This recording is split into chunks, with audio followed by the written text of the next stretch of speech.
Reyes? Anong ginagawa mo dito? Ma'am Dawson, I'm here to make a complaint po. Bakit ganito po yung grade 6? This is so unfair naman po. Pwede natin pag-usapan yan sa school. Huwag dito. Hindi po pwede, Ma'am Dawson, kasi chinecheck po ng daddy ko lahat ng grades ko. At sa subject niyo lang po ako bumagsak. Please, tignan niyo naman po. Tama naman po ako sa bonus question. Hindi po ako pwede bumagsak. Kuna mo to ng video para pag napahiya ko siya, pwede natin ipo sa Facebook. Sige. Smile ka.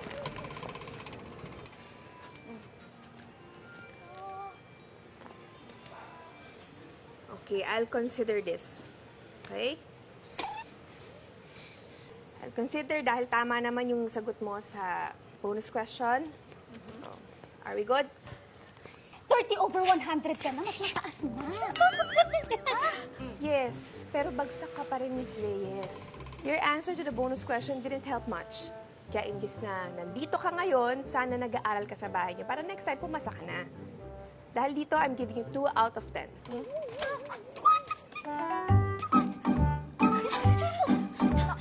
Kasi may tapad dyan sa mukha. Alam mo, mukha ka ng zombie. Nakakagulat ka. Hindi ka pa namin maintindihan. Grabe naman, Kuya Sir! Zombie agad! Totoo na. Pero nagpapabata ako. Yung papaganda, ganyan. Meron na bang nanliligaw? Yun na nga eh. Sana man lang, no? Mapansin na niya. Bakit love life ni Yaya ang pinag-uusapan natin ngayon? Ha?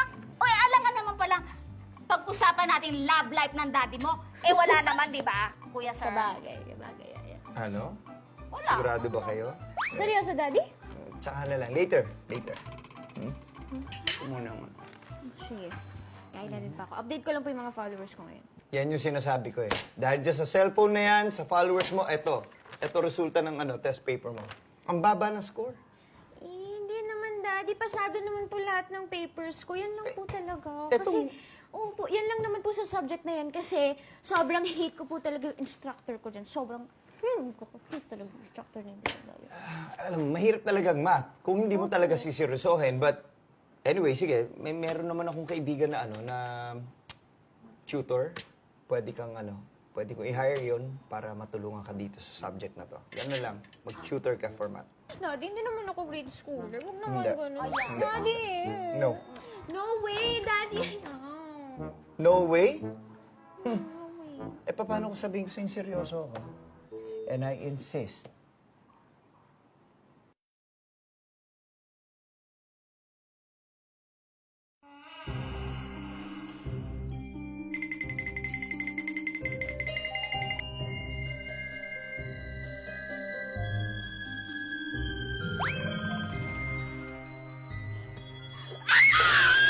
How dare you go to my house?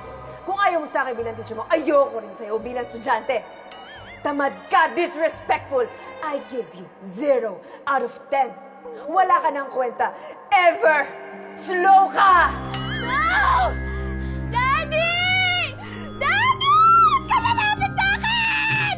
Ah! Ana! Gising! Uy!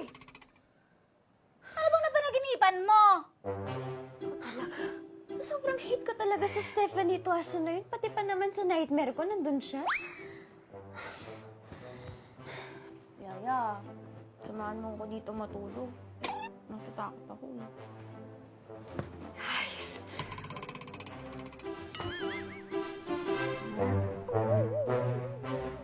Gisa mo matulog ah.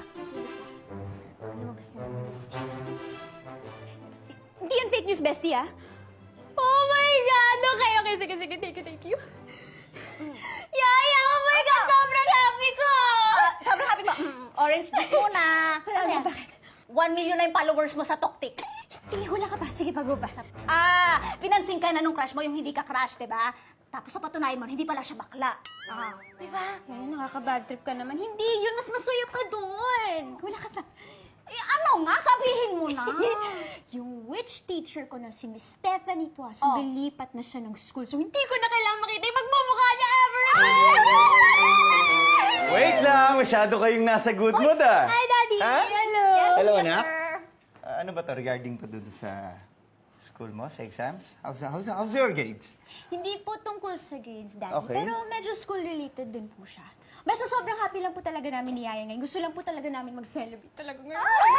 Okay, alam niya, mas maganda na rin yung mag-celebrate kayo ngayon dahil, anak, I have a good news. Ano po? Tuloy po yung vacation natin sa Singapore this December? Uy, may nagsabi bang hindi tayo matutuloy?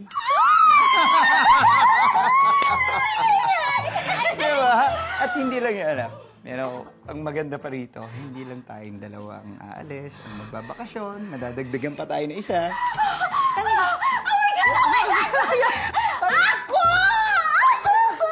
Josie, sandali lang. Huwag ka naman assuming. Hindi.